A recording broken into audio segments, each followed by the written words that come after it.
Chief Engineer Park So-min stood in the middle of what used to be the New Horizons cargo bay and wondered if she had lost her mind. Around her, pieces of both ships lay scattered like the parts of some impossible puzzle. She was trying to create life support systems for 5 different alien species, using equipment that was never designed for such a task. The Corvins need heavy atmosphere with high methane content. Dr. Kim Tae-ho called out from across the bay. He held his medical scanner in one hand and a tablet full of notes in the other. But the Etherians will die if they breathe even small amounts of methane, and the Altarians need moderate conditions that fall somewhere between both. So-min wiped sweat from her forehead and looked at the maze of pipes and filters she was building. What about the other 2 species? The Velmorians need cold temperatures and low oxygen. The Kethai require high radiation levels that would kill everyone else in minutes. Perfect, So-min muttered. So I need to create 5 separate atmospheric zones in a ship that wasn't designed for even one alien species. She had been working for 18 hours straight, and the job seemed more impossible with each passing hour. The human ship's life support system was built to handle one type of atmosphere for one type of being. Now she was trying to make it support creatures that breathed poison gas, beings that lived in freezing cold, and others that needed radiation that would cook a human in seconds. Lieutenant Choi Min-ki approached carrying a steaming cup of coffee. So-min, you need to rest. You can't solve this if you collapse from exhaustion. I can't rest when 50 beings are dying, she replied, not looking up from her work. Besides, I think I'm starting to understand something. She pointed to a series of connections she had made between human and alien systems. Look at this. Our technology is primitive compared to theirs, but it's also more flexible. Their systems are efficient and advanced, but they're designed to do one specific job. Our systems are crude, but we built them to be adapted and modified. Choi studied the connections. I don't understand. Their life support system could create perfect environments for their species, but only for their species. It couldn't adapt when they needed something different. Our system is less perfect, but it can be changed. It can learn. This gave So-min an idea. Instead of trying to create 5 perfect environments, she could create one adaptable environment that changed as needed. The ship's computer could monitor each being's condition and adjust the local atmosphere in real time. But first, she needed to understand exactly what each species required. Dr. Kim had been working with the alien scientists to map out the biological needs of every creature on both ships.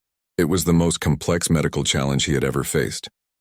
Each species had evolved on different worlds with different conditions.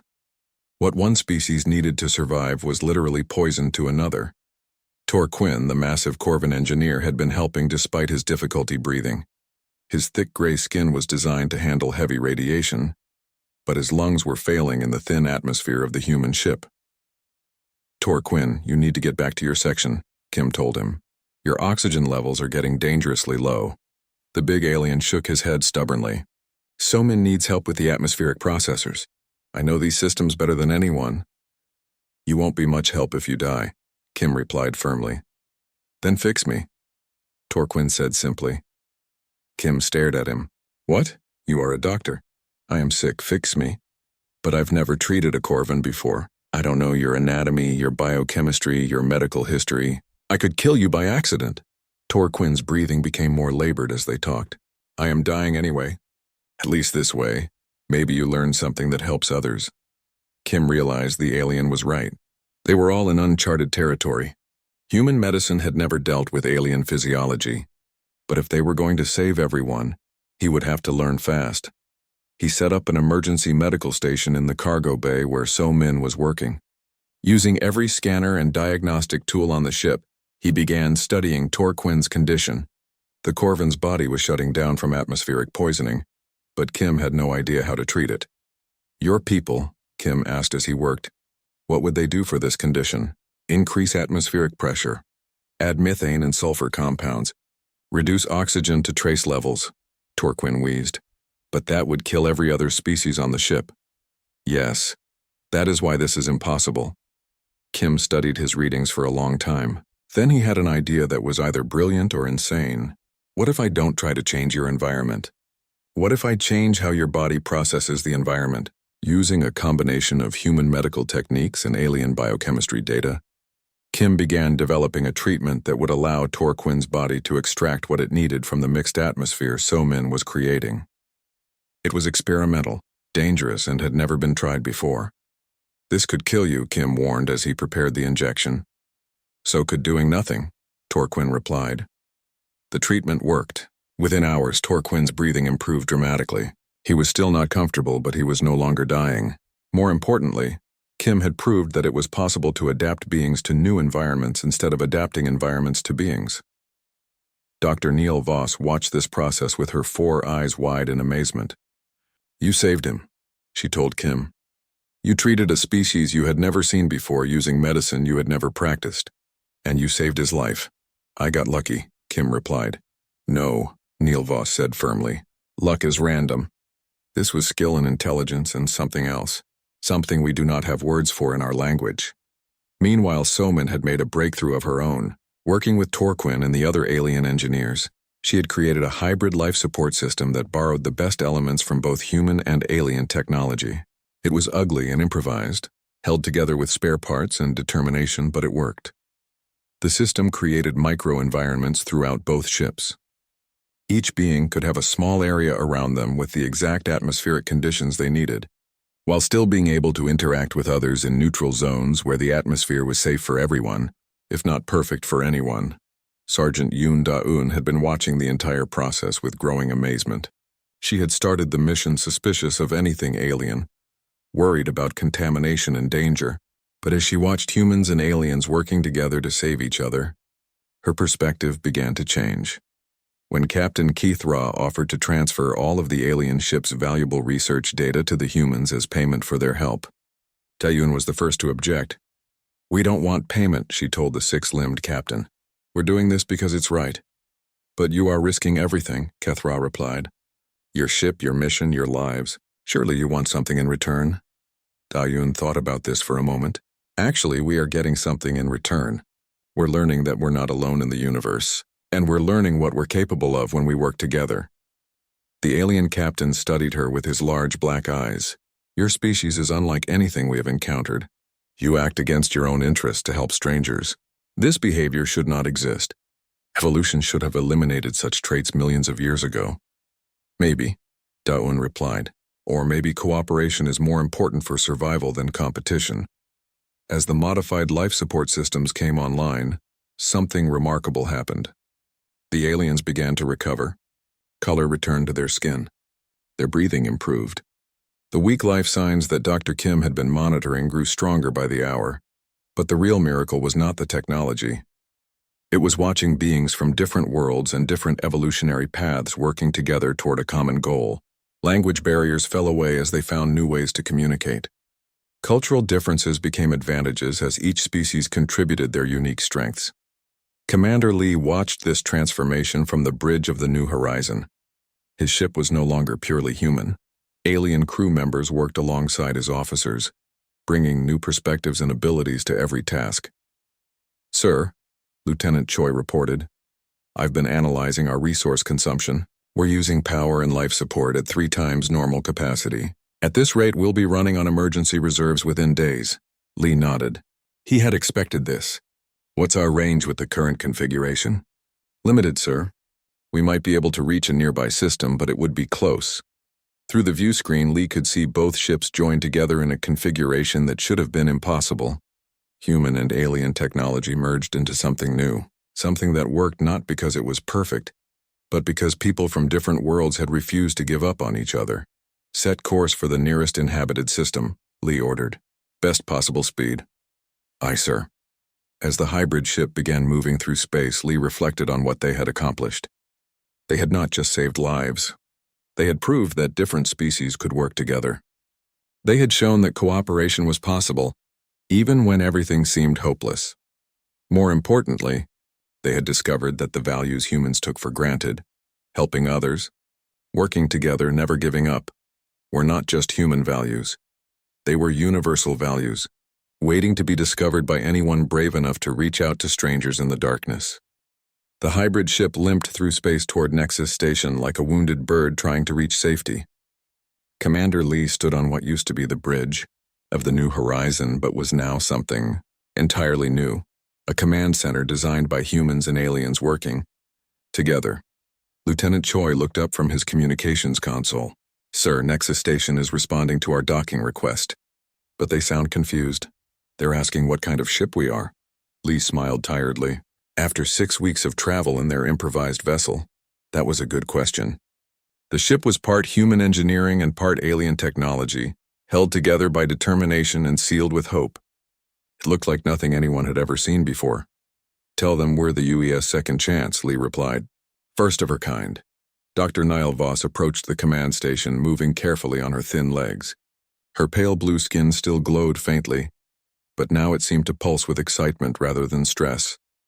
"Commander, our sensors are detecting over 50 different species docked at the station. This will be the first time most of them see humans and our species working together as equals." Through the main view screen, Nexus Station grew larger as they approached. The massive structure was built like a wheel spinning slowly in space, with docking arms extending in all directions. Ships from dozens of worlds were attached to the station like mechanical fruit growing on a metal tree. Chief Engineer Park Soman climbed up from the engine deck, her face smudged with oil and her clothes stained from weeks of continuous repairs. "Captain, the docking systems are online.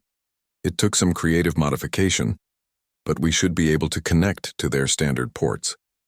As the Second Chance slowly maneuvered toward an available docking bay, crowds began gathering at the station's observation windows. News of their approach had spread quickly through the station's communication networks. Everyone wanted to see the strange hybrid ship and its mixed crew. The docking procedure went smoothly, thanks to Somin's ingenious modifications to both human and alien systems. As the airlock sealed and pressure equalized, Lee felt a mixture of relief and uncertainty. They had made it to safety, but what happened next? Captain Kethra joined Lee at the airlock, his 6 arms moving in the pattern that indicated deep thought among his people. "Commander, we are about to make history. No ship has ever carried so many species working as true partners. Are you ready for that?" Lee asked. "I have been ready since the day you answered our distress call," Kethra replied. The airlock opened, and they stepped into Nexus Station together, human and alien commanders walking side by side. The crowd that had gathered fell silent as they saw the mixed crew emerging from the ship. Humans, Altarians, Etherians, Corvins, and others walked together like it was the most natural thing in the galaxy. Station Administrator Velka, a tall being with silver skin and multiple eyes, approached them with obvious curiosity. "Welcome to Nexus Station. I am told you have an unusual request for docking facilities. We need repair supplies for a hybrid ship design," Lee explained, "and we need to arrange transport for crew members who want to return to their homeworlds." "And for those who wish to stay with the ship?" Velka asked, noting how the mixed crew stayed close together even in the station's corridors. "We'll need to figure that out," Lee admitted. Word of their arrival spread throughout the station and beyond. Within hours, representatives from dozens of governments, corporations, and scientific institutions were requesting meetings. The hegemony wanted to know about human technology. The free colonies were curious about potential new allies. Independent researchers were fascinated by the successful cooperation between species. Dr. Kim found himself in the station's medical center, surrounded by alien doctors who wanted to learn about his multi-species treatment techniques. "You saved beings from 5 different worlds using improvised medicine," one of them said. "This should have been impossible." "Maybe impossible is just another word for something no one has tried yet," Kim replied. Lieutenant Choi was equally popular with the station's communications specialists. He had become fluent in 7 alien languages during their journey, and had helped develop the new mixed language that allowed different species to work together more effectively. "How did you learn so quickly?" a Corvin linguist asked. "When you need to understand each other to survive, you find a way," Choi answered, but it was Sergeant Da-Un who faced the most challenging questions. Military representatives from several species wanted to know about the battle with the pirates and how the mixed crew had fought together. "You trusted alien crew members to defend your ship?" asked a hegemony military officer. "This goes against every tactical doctrine we know." "Our tactical doctrine is simple," Da-Un replied. "We protect each other. All of us." The most significant meeting came 3 days after their arrival. Commander Lee sat in the station's main conference room across from Admiral Thekvor of the Hegemony Fleet and General Maya Okoro of the Free Colonies Navy. Commander Lee, Admiral Thekvor began. Your species is unknown to us, but your actions have created ripples throughout known space. Every government wants to know what humans want in return for your assistance. What do you mean? Lee asked. General Okoro leaned forward. You saved an alien research vessel at great cost to yourselves. You must want something. Territory, trade agreements, military alliances. Lee thought about this for a moment. We want to continue doing what we've been doing. Helping people who need help. Learning from each other. Building something better together. The two military leaders exchanged glances. This was not the answer they had expected. You speak of cooperation as if it were profitable, Admiral Thekvor said. But cooperation requires trust. Trust is a luxury most species cannot afford. Maybe that's the problem, Lee replied. Maybe we've been thinking about it backwards. Maybe trust isn't a luxury. Maybe it's a necessity. Meanwhile, throughout the station, the crew members of the Second Chance were making their own decisions about the future. Some chose to return to their homeworlds, carrying with them stories of what they had experienced. But many chose to stay together. Dr. Niall Voss requested assignment to a joint research project studying human psychology and behavior. Engineer Tor Quinn wanted to work on developing the hybrid technologies they had created. Captain Kethra began discussing the possibility of a new kind of exploration mission, one focused on rescue and cooperation rather than conquest or profit. Chief, Engineer Somin found herself surrounded by offers from shipbuilding companies throughout the galaxy. Everyone wanted to hire the human who had created impossible hybrid technologies. But when she looked at the Second Chance docked outside the station's windows, she knew where she belonged. I'm staying with the ship, she told Lee. We've built something here that's never existed before. I want to see what else we can build together. Dr. Kim made a similar decision. I've learned more about medicine in the past 2 months than I did in 10 years of training. But more than that, I've learned what's possible when different kinds of intelligence work together.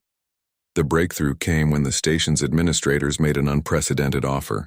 They wanted to commission a new type of vessel, a rescue ship designed from the ground up for multi-species crews. The ship would be stationed at Nexus Station and would respond to distress calls anywhere in neutral space, regardless of species or politics. Lee stood on the observation deck looking out at the Second Chance, thinking about the offer. The ship that had saved them all was showing signs of stress from its improvised construction. It had served its purpose, but it couldn't last forever. Captain Kethra joined him at the railing. What are you thinking, Commander? I'm thinking about how this all started, Lee replied. We were exploring the galaxy to see what was out there. We found you, and we found humans. We found that cooperation is possible even between species that evolved on different worlds under different stars. But we also found something else, Lee continued. We found that there are people throughout the galaxy who need help. And maybe that's what we're really meant to be doing out here. 6 months later, the UES Second Chance launched from Nexus Station's shipyards. The new vessel was 3 times larger than the original hybrid ship, and designed from the beginning to support crew members from dozens of different species.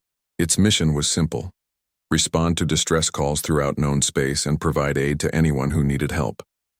Commander Lee stood on the bridge of the new ship, surrounded by both familiar faces and new ones. The crew included humans and aliens who had volunteered for the most unusual mission in galactic history. Captain, Lieutenant Choi called from his station. We're receiving a distress signal from the frontier sector. A hegemony research vessel is stranded near pirate-controlled space. Lee looked around at his mixed crew, beings from a dozen different worlds who had chosen to work together for something larger than themselves. Set course for the distress signal. Best possible speed. As the Second Chance turned toward the source of the signal, Lee reflected on how much had changed since that day when they first encountered the dying Veltar's harmony. They had set out to explore the unknown and had discovered something more valuable than new worlds or new technologies. The warning alarms echoed through both ships at the same time. Commander Lee rushed to the bridge where Lieutenant Choi was frantically working at his console. Sir, we have a problem, Choi reported. The power coupling between our ships is failing. The hybrid life support system is drawing more energy than our combined reactors can produce. Chief Engineer Park So-min's voice crackled over the communication system from deep in the ship. Captain, I need you down here right now. We have to make a decision and we have to make it fast.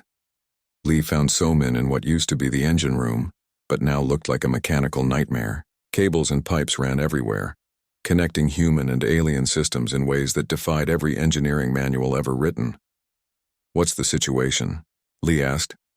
So-Min pointed to a massive tangle of machinery that pulsed with different colored lights. "Both ships are dying, sir. The New Horizons reactor is overloading trying to power the alien systems. The Veltar's Harmony's power core is completely unstable. If we keep running like this, both reactors will fail within hours. Can we separate the ships? Not without killing everyone aboard the alien vessel. Their life support is completely dependent on our power now." Captain Kethra entered the engine room, moving carefully on his 6 legs between the maze of equipment. Behind him came Dr. Neil Voss and Engineer Torquin. The alien faces showed the same grim understanding that Lee felt in his chest. "There is another option," Torquin said in his deep voice. "We combine both ships permanently. Take the best parts of each vessel and build one ship that can support everyone." So-Min shook her head. "That would mean destroying both ships. If we're wrong, if the combination doesn't work, everyone dies. And if we do nothing, everyone dies anyway," Kethra pointed out. Lee studied the readings on So-Min's displays. The power curves were getting worse by the hour. They were running out of time to make any decision at all. "What would this combination ship look like?" he asked. Torquin pulled out a tablet and began sketching rapidly with his thick fingers. "We use the New Horizons reactor and power distribution system. It's more flexible than ours. We use our hull sections and structural supports. They're stronger and can handle more stress. We combine both life support systems into something that can actually work long-term." Dr. Neil Voss added, "The navigation and sensor systems from our ship are more advanced, but your ship's computer system is better at handling multiple tasks at once." So-Min looked at the sketches and began running calculations in her head. "It might work, but we'd have to literally cut both ships apart and rebuild them in space. I've never heard of anyone attempting something like this." "Because no one has ever been crazy enough to try it," Lee replied. "The question is, are we crazy enough?" The decision was not just technical, it was personal. The New Horizon had been home to 47 humans for 8 months. It carried their personal belongings, their memories, their only way back to Earth. Destroying it meant giving up any chance of returning home the way they had planned. For the aliens, the Veltar's Harmony represented years of research and scientific achievement. It was their life's work made manifest in metal and technology. "Sir," Sergeant Yunda-Un said from the doorway, "I've been listening to the discussion. The crew has been talking. We're all in agreement. We do whatever it takes to save everyone." Lee looked around at the faces surrounding him, human and alien alike. Weeks ago, these beings had been complete strangers from different worlds. Now they were crewmates working toward the same goal. "All right," he said. "Let's build something that's never been built before." The next 72 hours were the most intense of anyone's life. Both ships had to remain functional while being systematically dismantled and rebuilt.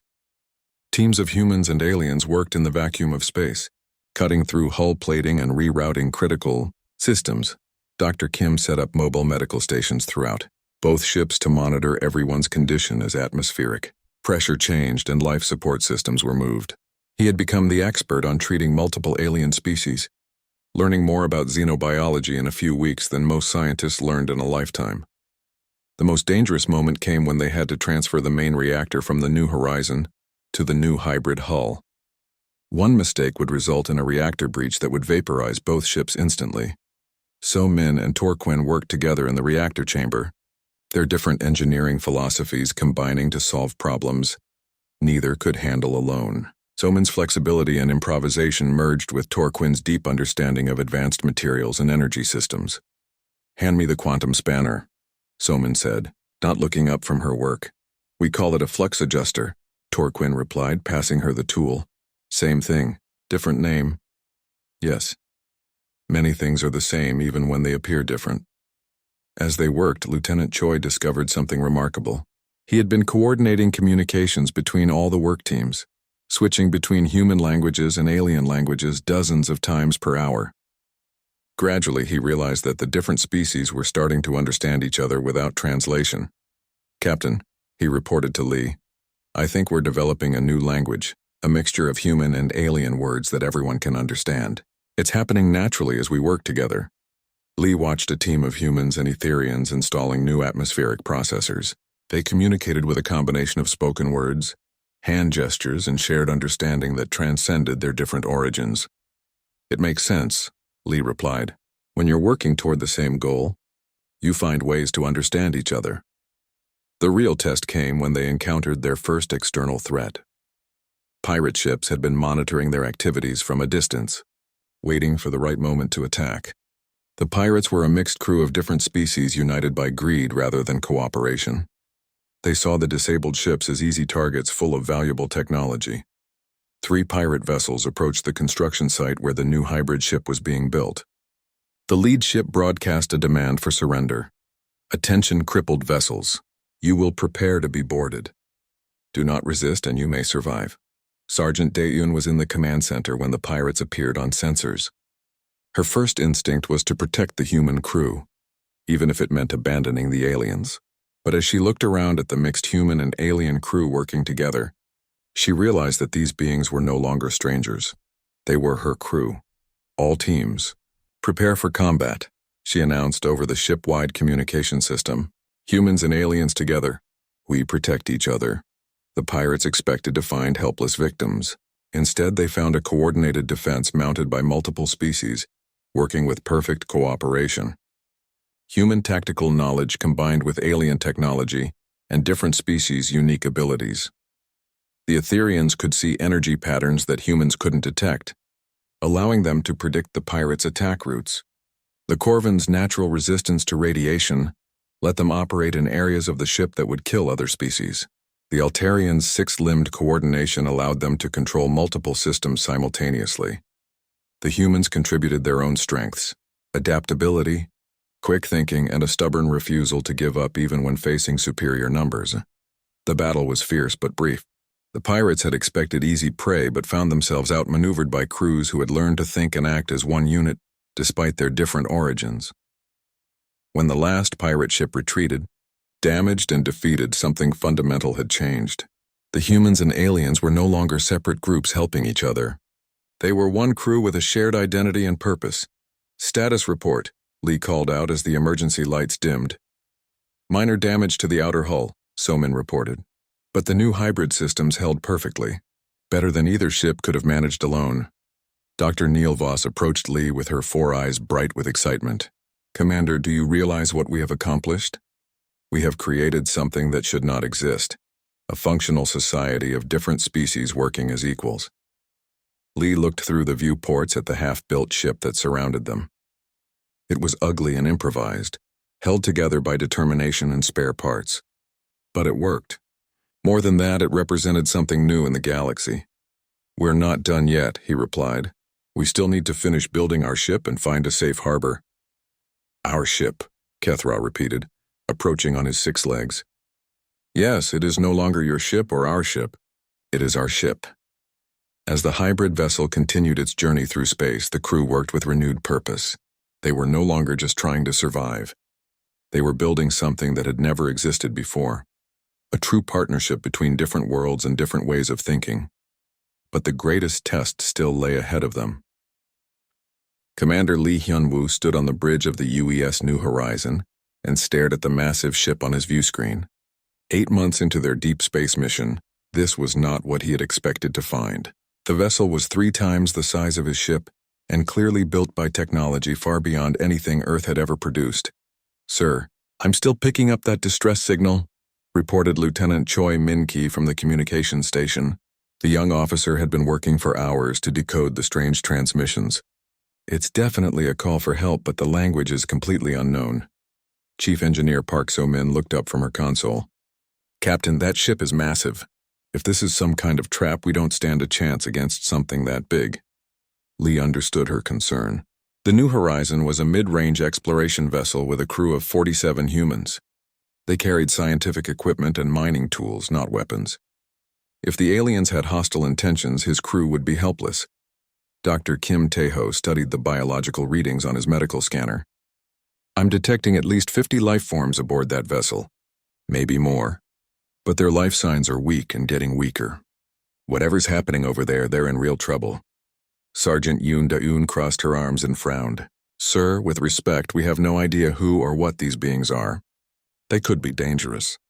They could be carrying diseases we can't handle. This could be the worst mistake in human history. Lee looked around at his bridge crew. These people had trusted him with their lives for 8 months as they explored the far edges of known space. They had families back on Earth who were counting on him to bring them home safely. Making first contact with an unknown alien species was not part of their mission, but neither was leaving people to die in the darkness of space. Choi, keep trying to establish communication, Lee ordered. Kim, I want full biological scans of that ship. So Min, prepare the docking systems. Daeun, have your security team ready, but keep weapons locked down unless I give direct orders. Sir, Daeun protested. Procedure says. Procedure doesn't cover this situation, Lee interrupted. We're 47 humans facing the unknown, but those readings show beings who are dying. I won't let that happen on my watch. As the New Horizon moved closer to the alien vessel, more details became visible on the screens. The ship was beautiful in a way that human engineering had never achieved. Smooth curves blended with functional angles. Strange symbols covered the hull in patterns that seemed both artistic and purposeful. Captain, Choi called out with excitement in his voice, I'm getting something. They're transmitting mathematical sequences. Prime numbers, geometric shapes, and what looks like star charts. Lee moved to look over the communications officer's shoulder. Can you respond? I think so. I'm sending back the same mathematical patterns to show we understand. Minutes passed in tense silence. Then the alien ship's transmissions changed dramatically. The mathematical patterns were replaced by something that sounded almost familiar. They're trying to speak Galactic Standard, Choi said in amazement. The pronunciation is terrible, but I think they're saying help and please and dying. Dr. Kim's medical readings became more urgent. Captain, their life support is failing fast. I'm seeing multiple species aboard that ship, and they all have different atmospheric requirements. Their systems are shutting down one by one. Lee made his decision. Take us in for docking. Prepare emergency life support equipment for multiple species types. Sir, So Min said carefully, our life support wasn't designed for aliens. We don't even know what they breathe. Then we'll figure it out, Lee replied. We're not leaving them to die. The docking procedure took longer than usual because the alien ship used completely different connection systems. Somin had to jerry-rig adapters using spare parts and a lot of creative engineering. Finally, with a soft thump that echoed through both ships, they made contact. Lee led a small team through the airlock into the alien vessel. The first thing that hit him was the smell. A mixture of ozone, methane, and something sweet he couldn't identify. The second thing was the size. The corridors were built for beings much larger than humans. They hadn't gone far when they encountered their first alien. The creature was massive, easily 8 feet tall, with 6 arms and legs that moved in a coordinated pattern unlike anything on Earth. Its skin was a deep purple color, and its eyes were large and black. When it saw the humans, it stopped and made a series of clicking sounds. I am Captain Kethra, the alien said in broken Galactic Standard. You came. You actually came. Lee stepped forward slowly, keeping his hands visible and empty. I am Commander Lee Hyunwoo of the Earthship New Horizon. We received your distress call. The alien captain's eyes widened. Earth, we do not know this world. But you came to help strangers? That's what we do, Lee replied simply. Kethra led them through the ship, explaining their situation as they walked. The experimental jump drive had failed, leaving them stranded. Life support was shutting down. Different species aboard required different atmospheric conditions and without main power. They couldn't maintain the separate environments. In the main laboratory, they met Dr. Neil Voss, a pale blue being with 4 eyes who studied them with intense curiosity. In the engine room, they found Torquin, a massive gray alien who was struggling to breathe in the thinning atmosphere. This is impossible, Somin whispered to Lee. We're looking at 3 completely different species, and they all need different air, different pressure, different temperature. Our systems can't handle this. Then we make new systems, Lee replied. For the next several hours, the humans worked alongside the aliens to assess the situation. Dr. Kim took biological readings and tried to understand the different atmospheric needs. Somin studied their life support systems and began planning modifications. Choi worked with the aliens to improve communication, learning their languages while teaching them basic Korean and English. The most surprising discovery came when they realized how the aliens viewed their rescue attempt.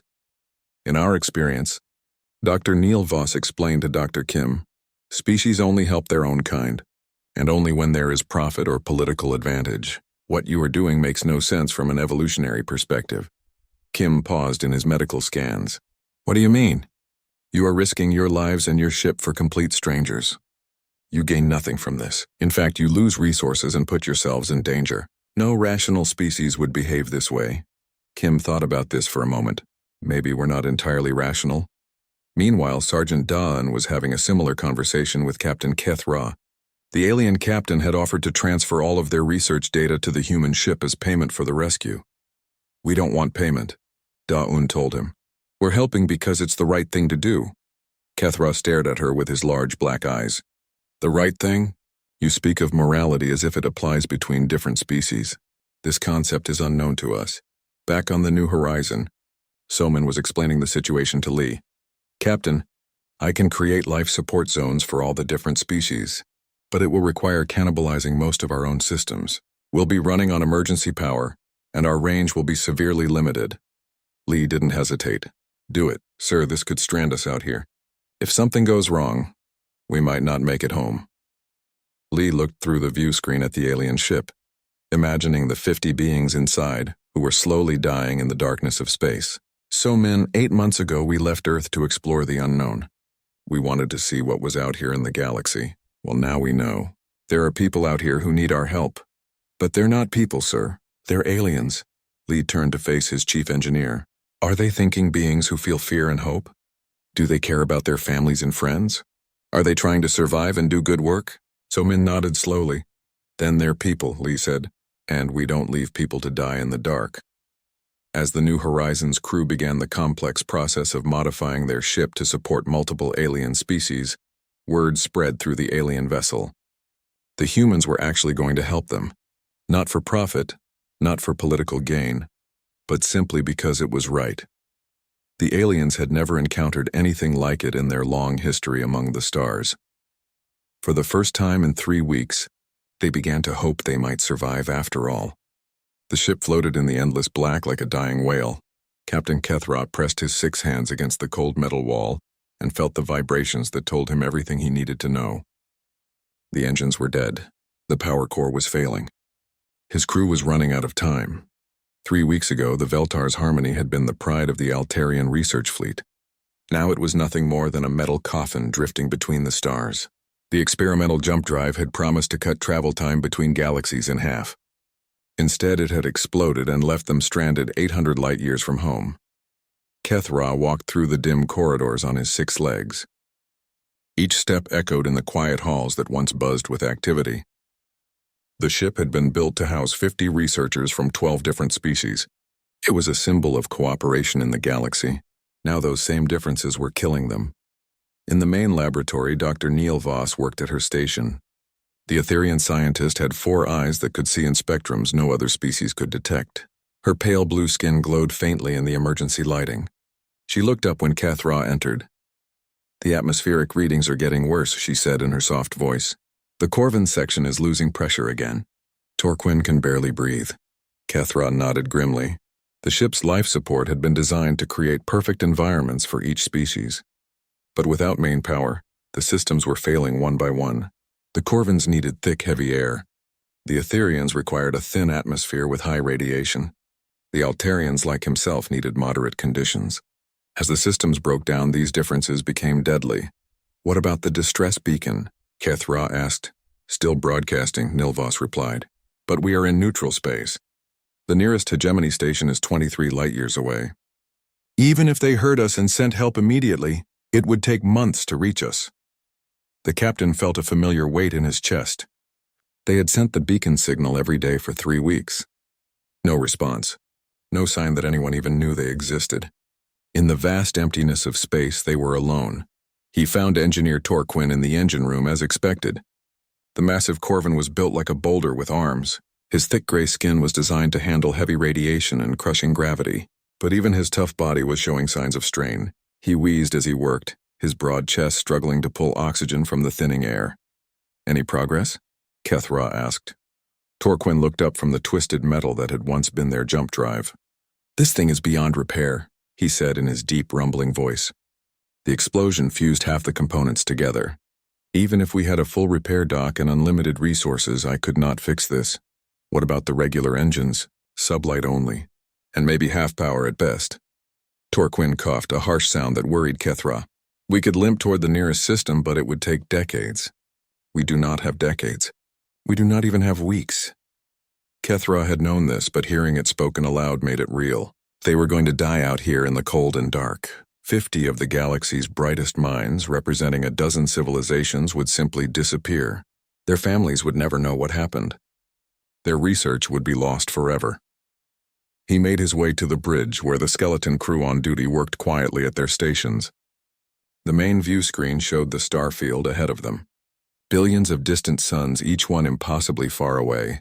They looked so close he felt like he could reach out and touch them. But space was a liar. Those points of light were separated by years of travel, even at the speed of light. "Captain," called Lieutenant Velhan from the communication station, "I am picking up something strange." Kethra moved to look over the young Altarian's shoulder. "What kind of strange?" "Unknown energy signature bearing 27 Mark IV. It is moving toward us at sublight speed." "Pirates?" Kethra asked. "Pirates were common in neutral space, picking off disabled ships like scavengers." "I do not think so," Velhan replied. "The signature is unlike anything in our database. Primitive fusion drives, but the structural integrity field is incredibly strong. Much stronger than it should be for such basic technology." Kethra studied the readings. "How far away?" 6 hours at current approach speed. "Captain, they are heading directly toward us. Not toward our last known position, but toward our current position. They know exactly where we are." This was puzzling. Most ships would avoid a disabled vessel in neutral space unless they had hostile intent. Pirates would sneak up quietly. Rescue ships would announce themselves. This ship was doing neither. It was simply coming toward them with steady determination. "Can you tell how big it is?" "Much smaller than us.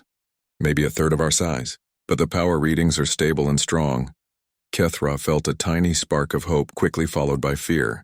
Any ship that could find them in the vastness of space and was willing to approach might be their salvation.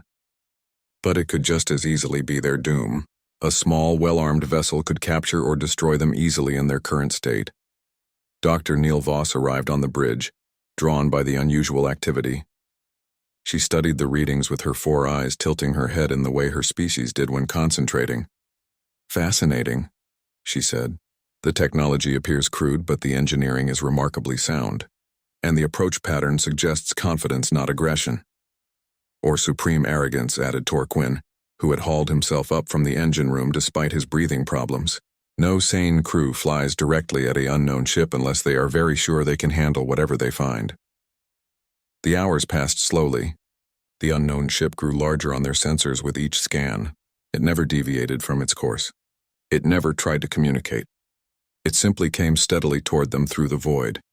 With 2 hours remaining, Velhan made a discovery that changed everything.